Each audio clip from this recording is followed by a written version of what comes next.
Harry Potter and the Sorcerer's Stone by J.K. Rowling. Chapter 12 The Mirror of Frost. Christmas was coming. One morning in mid-December, Howard woke to find itself covered in several feet of snow. The lake froze solid, and the Weasley twins were punished for being witching several snowballs to that they followed Quirrell around, bouncing off the back of his turban. The few owls that managed to battle their way through the stormy sky to deliver mail had to be nursed back to health by Hagrid before they could fly off again. No one could wait for the holiday to start. While the Gryffindor common room was the great hall and had roaring fires, the drafty conjurers had become icy, and a little bit and a bitter wind rattled those windows in the classrooms. Worst of all was Professor Snape's class down in the dungeons, where their wrath rose in a mist before them, and they kept as close as possible to their hot cauldrons. "I do feel sorry," said Draco Malfoy, one potion class, "for all those people who have to stay at Hogwarts for Christmas because they're not wanted at home."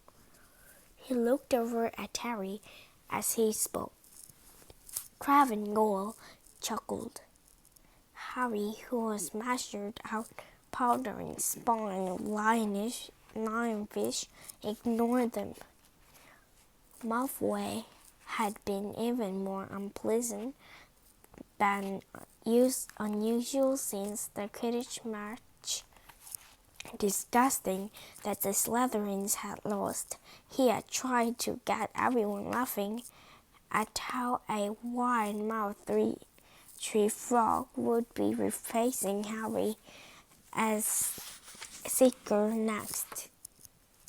Then he really realized that nobody found it funny because they were all so impressed at the way Harry had managed to stay on his buckling broomstick. So Malfoy, jealous and angry, had gone back to taunting Harry about no proper family. It was true that Harry was going back to a private drive for Christmas. Professor McGonagall had come around the week before, making a list of students who would be staying on the holidays, and Harry signed it up at once. He didn't feel sorry for himself at all. This would probably be the best Christmas he'd ever had. Ron and his brother were staying too, because Mr. and Mrs. Weasley were going to Romania to visit Jolie. When they left the dungeons at the end of the potions, they found a large fir tree blocking the corridor ahead. Two enormous feet sticking out at the bottom and a loud puffing sound told them that Hagrid was behind it. "Hi, Hagrid. Want any help?" Ron asked, sticking his head through the branches.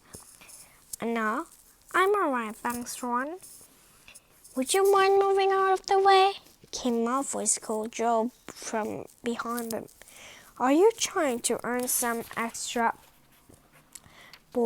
money, Weasley? Hoping to be gamekeeper yourself when you leave Hogwarts? I suppose that hurts of Hagrid must seem like a police compared to what your family used to." Ron drove at Malfoy just as Snape came up the stairs. "Weasley!" Ron let go of the in front of Malfoy's robes. "He was bored, Professor Snape," said Hagrid, sticking his huge hairy face out from behind the tree. "Malfoy was insulting his family." Be that as it might, fighting is against Hagrid's rule, Hagrid, said Snape silkily. 5 points from Gryffindor Weasley, and be grateful it isn't more. Move along, all of you. Malfoy, Gryffindor, pushed roughly past the tree, scattering needles everywhere and smirking. I'll get him, said Ron, grinding his teeth at Malfoy's back. One of these days, I'll get him. I hate them both, said Harry, Malfoy, and Snape. Come on, cheer up. It's nearly Christmas, said Hagrid. Tell ya what, come with me and see the Great Hall. Look a treat. So the three of them followed Hagrid and his three off to a Great Hall, where Professor McGonagall and Professor Flitwick were busy with the Christmas decorations. Ah, Hagrid, the lost tree. Put it in the far corner, would you? The hall looks spectacular. Festoons of holly and mistletoe hung all around the walls, and no less than 12 towering Christmas trees stood around the room, some sparkling with tiny eagles, some glittering with hundreds of candles. How many days you got left until your holidays? Harry asked. Just one, said Hermione. And that reminds me, Harry Ron. We've got half an hour before lunch. We should be in the library. Oh, yeah, you're right, said Ron, tearing his eye away from Professor Flitwick, who had golden bubbles blossoming out of his wand and was trailing them over the branches of the new tree. The library, said Hagrid, following them out of the hall. Just before the holiday? But some kin, aren't you? Oh, we're not working, Harry told him brightly. Ever since you mentioned Nicholas Flamel, we've been trying to find out who he is. What? Hagrid looked shocked. You what? Hagrid looked very shocked. Listen here, I've told you. Drop it. It's nothing to you what the dog's guarding. We just wanted to know who Nicholas Flamel is. That's all, said Hermione, unless you'd like to tell us and save us the trouble. Harry added, we must been through hundreds of books already, and we can't find him anywhere. Just give us a hint. I know, I read his name somewhere. I'm saying nothing, said Hagrid flatly. Just have to find out ourselves then, said Ron. They laughed. Hagrid looked disgruntled and hurried off to the library. They had indeed been searching books for Flamel's name ever since Hagrid had let her sleep. But because how else were they going to find out what Snape was trying to steal?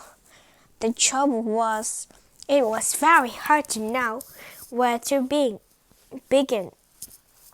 Not knowing that what Flamel might have done to get himself in a book. He wasn't a great wizard of the 20th centuries, not able magical names over time. He was missing too from important modern magical discoveries and the study of recent development in wizardry. And then, of course, there was the size of the library, 10 of thousands of books, thousands of shelves, hundreds of laboratories. Hermione took out a list of subjects and titles she had decided to search with. Ron strode off down a row of books and started pulling them off the shelves at random. Harry wandered over a flamingo over to the restricted section. He had been wondering for a while if flamingo wasn't somewhere in there. Unfortunately, you needed a special signed note from one of the teachers to look in any of the books connecting power, dark, and magic never taught at Hogwarts, and only read by older students studying advanced defense against the dark arts. What are you looking for, boy? Nothing, said Harry.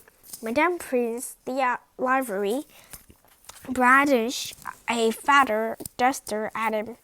You better go out, then. Go on, out! Wishing he'd been a bit quicker at thinking of some story, Harry left the library. He, Ron, and Hermione had already agreed they better not ask Madame Prince where they could find Flamel. They were sure she'd be able to tell them, but they couldn't risk Snape hearing what they were up to. Harry waited outside in the corridor to see if the other two had found anything, but he wasn't very helpful. They had been looking for 2 weeks after all. But as they only had odd moments being for 2 weeks after all, but as they only had odd moments between lessons, it wasn't surprising they found nothing. What they really needed was a nice long search without Madame Prince breathing down their necks. 5 minutes later, Ron and Hermione joined them. Shaking their heads, they went off to lunch. You will keep looking while I'm away, won't you? Said Hermione. And send me a note if you find something. And you ask our parents if they knew whose Flamel is, said Ron. It'd be safe to ask them. Very safe. As they're both dentists, said Hermione. Once the holiday had started, Ron and Harry were having a good time to think much about Flamel. They had the dormitory to themselves, and the common room was far emptier than usual. So they were able to get the good armchairs by the fire. They sat by the hour eating anything they could spear on a toast fork, bread, English muffins, marshmallows, and plotting out ways of getting halfway spelled, which were fun to talk about even if they wouldn't work. Ron also started teaching Harry wizard chess. This was exactly the Muggle chess, except the figures were alive, which made it a lot like directing troops in battles. Ron's set was very old and battered. Like everything else he's owned, it had once belonged to someone else in his family, in this case his grandfather. However, old chessmen weren't a drawback at all. Ron knew them so well he never had trouble getting them to do what he wanted.